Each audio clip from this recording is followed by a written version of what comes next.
खुलुमबाय लोगोफोर, बड'लेण्ड इउटुब चेनेलाव नोंसिनो आं दिनै मोनसे एप खोन्थागोन। बे एपनि मुङानो जाहैबाय हाइ ट्रान्सलेट।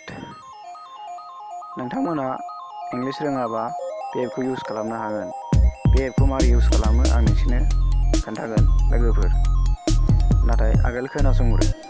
आजिखालि बयबो फेसबुक, मेसेन्जार, वाट्सएप इंलिशनिल' कुइसन सोंहरो। नाथाय नों मा बेखौ बुजिनो मोना, रिप्लाइ खालामनो हाया। बेयो बहुद लाजिनांगौ खोथा जायो लोगोफोर। आंबो रोङा, नाथाय दिनैनिफ्राय नोंसोरो बे एपखौ इउज खालामनानै रिप्लाइबो खालामनो हागोन, बुजिनोबो हागोन आरो लासैनो इंलिशखौ रोंलांगोनबो लोगोफोर। भिडिअखौल' जोबजासे नाय, जोबोद मोजां बे एपआ।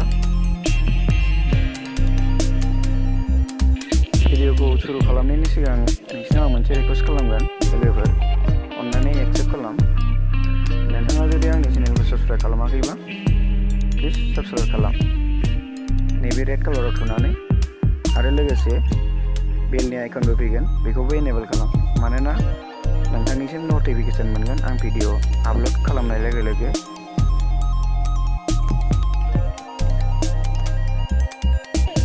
फैदो लोगोफोर, भिडिअखौ सुरु खालामसै। बे एपआ बेनो, दा नुनो मोनदों नोङो नैबेयाव बिदि देखायगासिनो ना। नोंसिना बे एपखौ अपेन खालामनानै देखायगोन।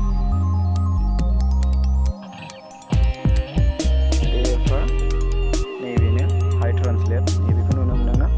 बेनो, बेखौ प्ले स्ट'राव मोनगोन। नोंसोरो प्ले स्ट'रनिफ्राय अपेन खालामनो इनस्टल खालामनो हागोन।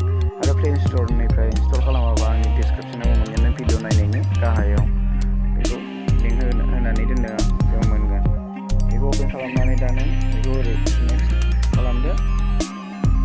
आंना माबा खालामखानाय बियो, आं नोंसिनो देखायनोसै। नैबेलाय बेखौ अन खालामनांगौ।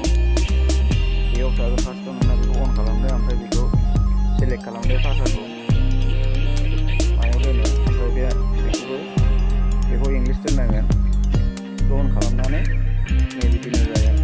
नैबेयाव बेखौ नुनो मोनदोंना। दा बेखौ मारै इउज खालामो फैदो, आं नोंसिनो जास्ट वाट्सएपआव देखायनोसै। आं नोंसिनो वाट्सएपआव फैनानै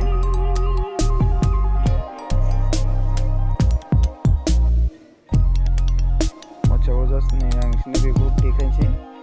बे नै जेनेबा बाव दङ ना, नै मेसेज दंखायो, बेयाव देखायगोन आं वाट आर इउ डुइं।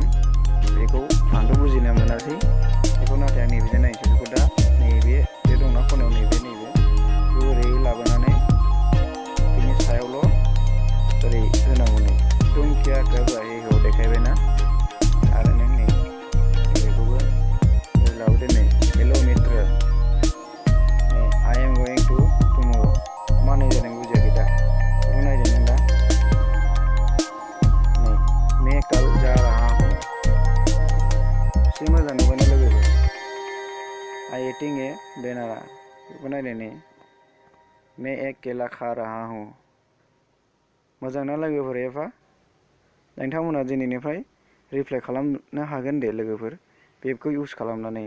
बे एपआ जोबोद मोजां। नोंथांमोना भिडिअखौ मोजां मोनदोंबा लाइक खालाम, कमेन्ट खालाम, शेयार खालाम प्लिज। ओमफ्राय आंनि चेनेलखौ साबस्क्राइब खालाम दा लोगोफोर, अननानै।